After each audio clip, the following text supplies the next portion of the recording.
I think there's a notion out there, an idea that flying is more dangerous than it has been in the past. It seems like we're hearing about more and more incidents. So last year we had the Malaysia Airlines disasters and so on. But really, that's the product of media sensationalism and the media's propensity to just take a story and just saturate us with it. Mm-hmm. And, even minor incidents now become spectacles on the internet. And the problem is compounded by social media. A plane has a landing gear problem, and it's all over YouTube for days at a time. And this gives people the idea that we're seeing more incidents and more crashes and flying is more dangerous, when really exactly the opposite is true. We have something like double the number of airplanes in the sky than we had 25 years ago. But and maybe in some years the raw number of crashes is up. But when you look at it as a rate, as a percentage, whether you measure it by seat miles or miles flown, hours flown, however, we're much, much safer than we were a quarter century ago. But that's, again, lost on a lot of people. Yeah. Are there moments when you feel unsafe when flying? Moments where I feel unsafe? No.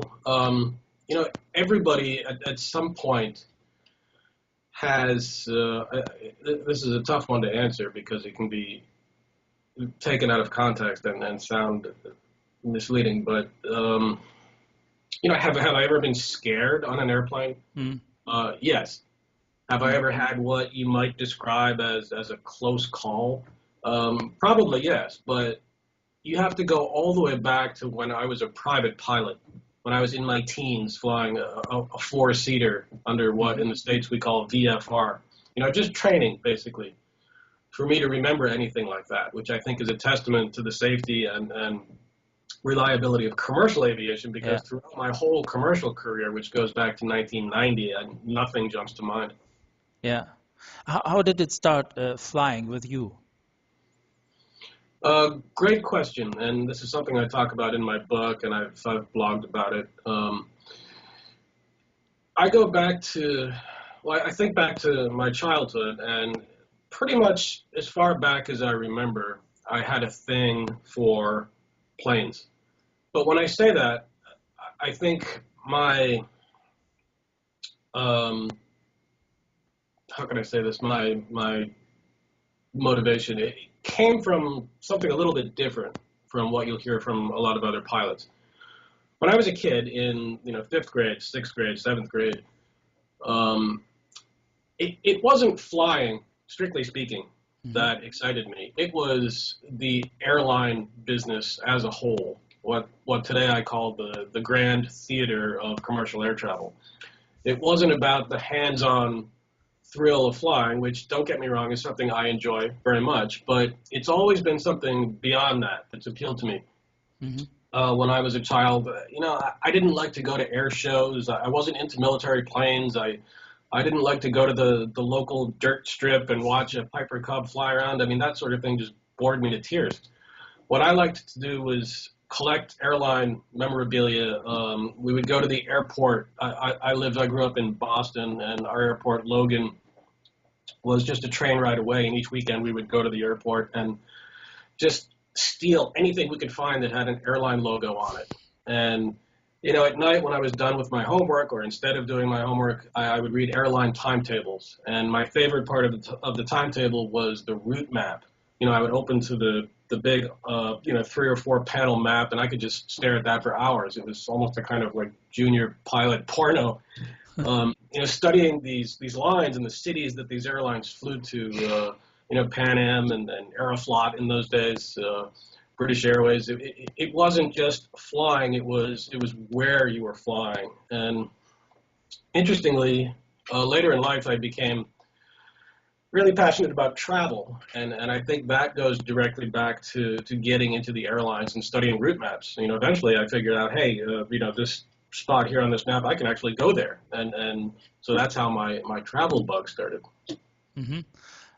Did you know anybody personal who was a pilot at that time? So did this give any introduction into flying?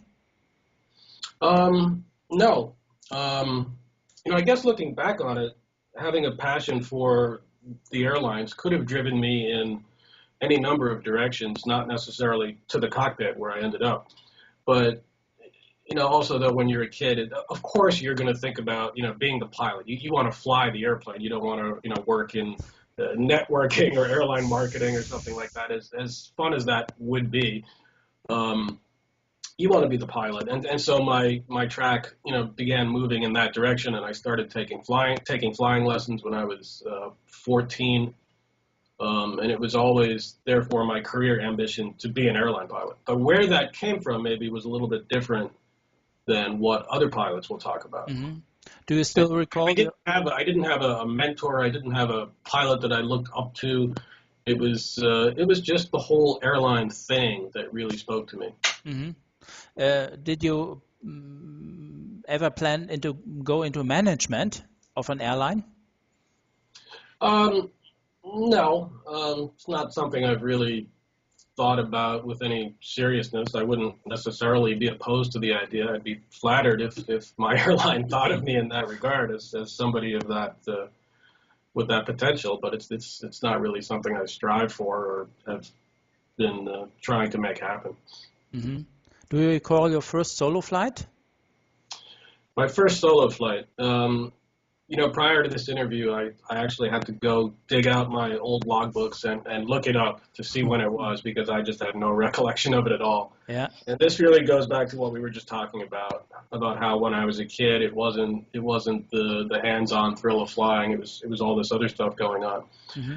Um, and so I actually had two first solo flights. The first solo was in January of 1983, and I only know that because I just went and looked it up.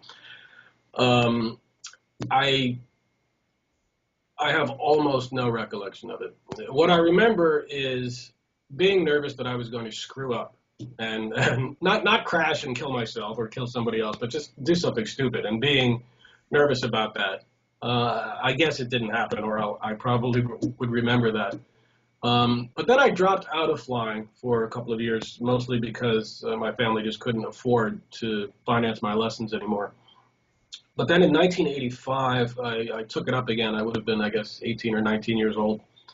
And my first solo, again, was the second time in October of 1985. And I remember my instructor. I remember his name, what he looked like. I remember that I flew in a Piper Warrior. I have the number of it written down, but beyond that, I don't remember a thing about it. Hmm. For being a pilot, an airline pilot, you need hundreds of hours. How did you build up those hours? Mostly through flight instructing.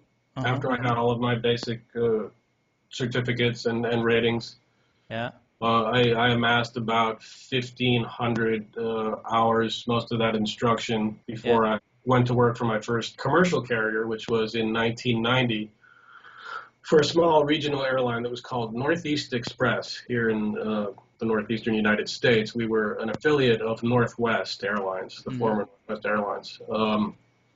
Interestingly, I remember quite vividly my first flight as an airline pilot. I can recite details of that day to the point where all of your viewers would be bored to tears, so I won't do it. But I remember that so vividly as compared to my solo flight in a Yeah. four-seater, which I don't remember at all. One of the things I recall and that I write about in my book with my first commercial flight is losing my tie the morning I had to go to the airport and having to go into a store and ask the man if they had any black polyester ties. And then getting into the plane, which was a 15-seat rattle trap, unpressurized commuter plane called a Beech 99. It was obsolete in 1990, so it's about as obsolete as the Wright Flyer is today.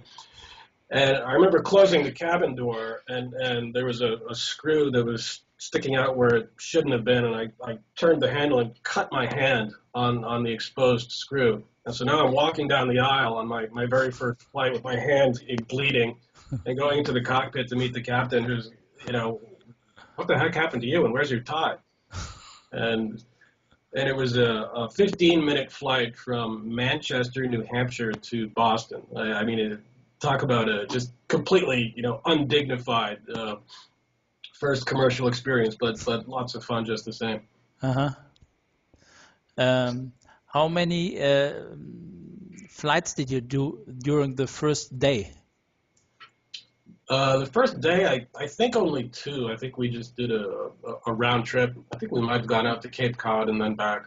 Okay. But in those days, flying for that carrier, multiple legs a day Mm-hmm. was the norm. I remember we had certain days where we would fly as many as 6 or 7, sometimes 8 flights. All of them very short and in and out of busy airports. But Mm-hmm. and that workload. Nowadays I fly a lot of long haul international flights, and people say, oh, that must be really fatiguing, and it is in its own way. But when I look back, it was that regional flying, the commuter flying, as we used to call it, up and down all day long, and then short layovers Mm-hmm. in crappy hotels. That was much more fatiguing and to me than flying long haul. Mm-hmm. Well, So much attention when regulators talk about fatigue goes into long haul flying and then circadian rhythms and all of that. And sure, that's important, but I feel bad for the regional guys who are flying these 15-hour duty days, flying 8 legs, and then getting minimum rest in a hotel somewhere. yeah. What type of aircraft are you actually flying? Nowadays, 757 and 767. Okay. Those are obsolete airplanes from a European perspective, but here in the U.S. there are still hundreds of them. Uh-huh. And it's an old plane. And for those who don't know, the 757 and 767 share what's known as a common type, meaning pilots can fly both aircraft. That's actually very unusual in commercial flying, where planes are so different from each other. Mm-hmm. So one day I can fly a 757, the next day a 767, and it's really, although the planes handle differently, the cockpit is virtually identical. Yeah. When you fly together with a second or a second pilot, do you have always the same pilots you're flying with, or does it change regularly? Oh, it changes all the time, and this is something I talk about in my book in chapter 4, where I talk about airline lifestyle, airline culture, and scheduling. Again, it's a little different, Europe and the rest of the world versus the U.S. Here in the States, we don't fly as much generally as European or Asian pilots. We have probably more free time, better schedules, and typically I'll fly 3 or 4 trips each month, and those trips can be anywhere from 2 to 5 or 6 days long. It really varies. Mm-hmm. I generally have between 15 and 20 days free, Mm-hmm. depending. Versus a pilot at Emirates who might have 7 days free a month. It can be pretty brutal at some airlines. So I'm lucky in that regard. And getting back to your question, when I show up for work for a trip, it's the crew is always different. Mm-hmm. There are ways to look ahead of time and see who you're flying with. Maybe it's somebody you remember, maybe somebody you don't like. I never look. I just show up, and whoever it is, it is. There are people who I've flown with repeatedly, but that's just by chance. Mm-hmm. If somebody now, a young guy or a young girl, thinks of being a commercial pilot, what would you recommend to do? I would recommend having a backup plan because if it doesn't work out, and it might not, you should have something to fall back on. Mm-hmm. I'm asked this all the time. Right now you'll hear about what a great time this is to get into commercial aviation because there's a pilot shortage and so on and so forth. And yeah, that's true, but all of that can change very quickly. Mm-hmm. The industry is notoriously cyclical and unstable, subject to geopolitical events. Can really make a huge difference on airline hiring and expansion and so on. So you just never know. And another thing, a question I get all the time is, what do I need to be good at? What do I need to study to be an airline pilot? Mm-hmm. My math scores aren't particularly good. Is this going to be a problem? And no, it's not. I mean, I'm terrible at math. I can't even make change for $1 without a calculator. I tell people if you try to have a fallback career that really has nothing to do with aviation. Maybe that's the best way. And you know, I know pilots who have backgrounds in music and in biology and uh, English, economics, and so on. You don't need to specialize in something that your heart's not in, like physics or math, thinking that that's going to speed your path to the airlines, because that's not necessarily true. Hmm. Is there something which a pilot needs especially for as a character? Is there some character trait a pilot needs? I don't know. You know, I think airline culture has changed somewhat and gotten away from the super straight-laced, square-jawed military pilot personality that was the norm for so long. I think pilots now come from a broader range of the population, and I think that's a good thing. It makes for a more dynamic, more interesting environment. You still have to be smart. You still have to be good at what you're being trained to do. But do you need to look a certain way or have a certain political bent or anything like that? Of course not. Hmm. And Okay. that's you know that's one of the things that has surprised me going to work for a major airline where I expected, based on what I heard growing up, a very particular type of pilot to dominate the ranks. In reality, I work with a really interesting mix of people, and that's part of what makes it fun. Hmm. Do you have still some wish to do some flight you never did before? Well, there are certainly airplane types that I wish I could fly. When I was a kid, growing up, it was always the Boeing 747 that was my favorite airplane. And, you know, someday, maybe I'll get to fly it. Well, that's not going to happen. So, you know, that's being greedy, though. So, you know, but there are, you know, newer, bigger airplanes coming out that, I'd really like to fly someday. And maybe at least part-time, you know, get into some other aspect of the industry Hmm. and work at that for a while. What exactly, I don't know. I mean, certain areas of the airline business, you know, are exciting to me. You know, route planning, network planning, you know, figuring out, you know, the new cities and new markets to fly to, you know, and that speaks back to my, you know, studying the maps and getting into travel and geography. It's all kind of the same thing. You know, maybe something like that. I don't know. And meanwhile, I have my book and my website and so my writing, which is a big outlet for me. And I get to pull from all different aspects of the business and write about them. And so that I think, you know, kind of, I might not necessarily be a part of something, but I feel, you know, almost that way, just being able to write about it. Hmm. Do you still do flight instruction? No, Uh-huh. no, I haven't instructed in more than 20 years. My certificate, my flight instructor license isn't valid anymore, and it's going to stay that way. I mean, I know there are some people who really enjoy the art of teaching, and I did for a while, but it burns you out, especially flying small planes Hmm. where it's noisy, it's hot, it's just a physically uncomfortable environment, and doing it for any length of time. I don't know how some instructors do it, but there are those men and women out there who love the job, and there are airline pilots who still instruct in their spare time, and you know, more power to them. But it's just not something for me. Okay. Yeah, it was good to talk to you. Thank you very much. I think it's a great impression in your flying, and thank you very much. Anytime, thank you. I appreciate it.